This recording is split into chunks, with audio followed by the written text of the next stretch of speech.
ഇഫ്താർ സമയത്ത് വെറൈറ്റി ആയിട്ടും സിമ്പിൾ ആയിട്ടും ചെയ്തെടുക്കാൻ പറ്റുന്ന ഒരു അടിപൊളി സ്നാക്കിന്റെ റെസിപ്പിയാണ്. അപ്പോൾ അതിന് തന്നെ ഒരു പാൻ എടുത്തിട്ടുണ്ട്. ഇതിലോട്ട് 2 ടീസ്പൂൺ വെളിച്ചെണ്ണ ഒഴിച്ചിട്ട് ഇതിലോട്ട് സവാള ചെറുതായിട്ട് കട്ട് ചെയ്തതും കൂടെ തന്നെ കറിവേപ്പിലയും കൂടി കട്ട് ചെയ്തിട്ടുണ്ട്. 1/2 ടീസ്പൂൺ വീതം ഇഞ്ചി വെളുത്തുള്ളി പേസ്റ്റ് കൂടി ഇട്ട് നന്നായിട്ടൊന്ന് സോട്ട് ചെയ്തെടുക്കുന്നുണ്ട്. ഇതിലോട്ട് ആവശ്യത്തിനുള്ള ഉപ്പും കൂടി ചേർത്ത് കൊടുക്കുന്നുണ്ട്. അപ്പോൾ നല്ല സോഫ്റ്റ് ആയിട്ട് വന്നു കഴിഞ്ഞാൽ ഇതിലോട്ട് ചിക്കൻ മസാലയാണ് ചേർത്ത് കൊടുക്കുന്നത്. ഞാനിവിടെ സ്വാമീസിന്റെ ചിക്കൻ മസാലയാണ് കേട്ടോ യൂസ് ചെയ്യുന്നത്. അപ്പോൾ അത് അതിൽ നിന്നും 1 ടീസ്പൂൺ ചേർത്ത് കൊടുത്തിട്ടുണ്ട്. കൂടെ തന്നെ 1/4 ടീസ്പൂൺ മഞ്ഞൾപ്പൊടിയും 1/4 ടീസ്പൂൺ ഗരം മസാല പൗഡർ കൂടിയും ചേർക്കുന്നുണ്ട് കേട്ടോ. വീണ്ടും നന്നായിട്ടൊന്ന് മിക്സ് ചെയ്തെടുക്കുന്നുണ്ട്. ഇനി കുരുമുളകും ഉപ്പും ഇട്ടിട്ട് വേവിച്ചെടുത്ത ചിക്കൻ ഇതേപോലെ പിച്ചെടുത്ത് അതുകൂടിയും ചേർത്ത് നന്നായിട്ടൊന്ന് മിക്സ് ചെയ്ത് കൊടുക്കുക. അപ്പോൾ ചിക്കനിലൊക്കെ മസാല പിടിച്ചതിന് ശേഷം ഇതിലോട്ട് വേവിച്ചെടുത്ത പൊട്ടാറ്റോ ആണ് ചേർത്ത് കൊടുക്കുന്നത് കേട്ടോ. അപ്പോൾ ഞാനിവിടെ 3 വലിയ പൊട്ടാറ്റോ വേവിച്ചിട്ട് തൊലിയൊക്കെ കളഞ്ഞ് ഉടച്ചെടുത്തിട്ടുള്ളതാണ്. അപ്പോൾ നന്നായിട്ടൊന്ന് മിക്സ് ചെയ്തെടുക്കുക. ഇതെല്ലാം കൂടി നന്നായിട്ടൊന്ന് മിക്സ് ആയി കിട്ടണേ. ഫൈനലായിട്ട് കുറച്ചധികം മല്ലിയിലയും ചേർത്ത് നമുക്ക് ഫ്ലെയിം ഓഫ് ചെയ്ത് തണുക്കാനായിട്ട് മാറ്റി വെക്കാം.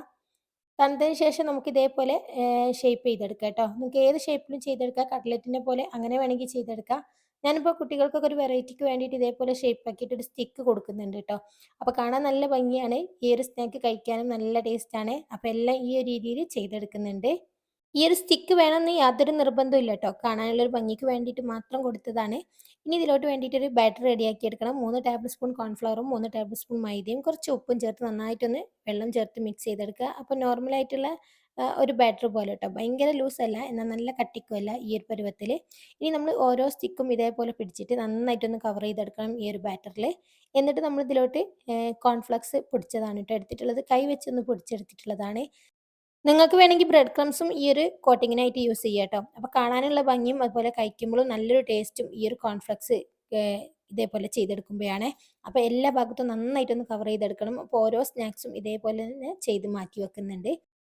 ഇപ്പോൾ ദാ നമ്മൾ റെഡിയാക്കിയിട്ടുണ്ടായിരുന്ന സ്നാക്സ് മൊത്തം ഇതേപോലെ ഈ ഒരു കോൺഫ്ലെക്സിൽ നന്നായിട്ടൊന്ന് കോട്ട് ചെയ്ത് മാറ്റി വെക്കുന്നുണ്ട്. ഇനി നമുക്ക് നല്ല തിളച്ചിട്ടുള്ള ഓയിലിൽ ഫ്രൈ ചെയ്തെടുക്കുകയാണ് വേണ്ടത്.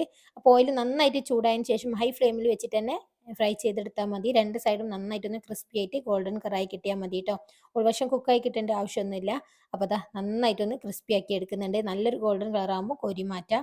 അപ്പോൾ ഈസി ആയിട്ട് റെഡിയാക്കി എടുക്കാൻ പറ്റുന്ന നല്ല ടേസ്റ്റുള്ള സ്നാക്സാണ്. ടൊമാറ്റോ കെച്ചപ്പിൻ്റെ കൂടെ അടിപൊളിയാണ് കേട്ടോ. വീഡിയോ ഇഷ്ടമായിട്ടുണ്ടെങ്കിൽ ലൈക്ക് ചെയ്യാനും ഇതുപോലുള്ള സിമ്പിൾ റെസിപ്പിക്കായി ഷംനാസ് കിച്ചൻ ഫോളോ ചെയ്യാനും മറക്കല്ലേ.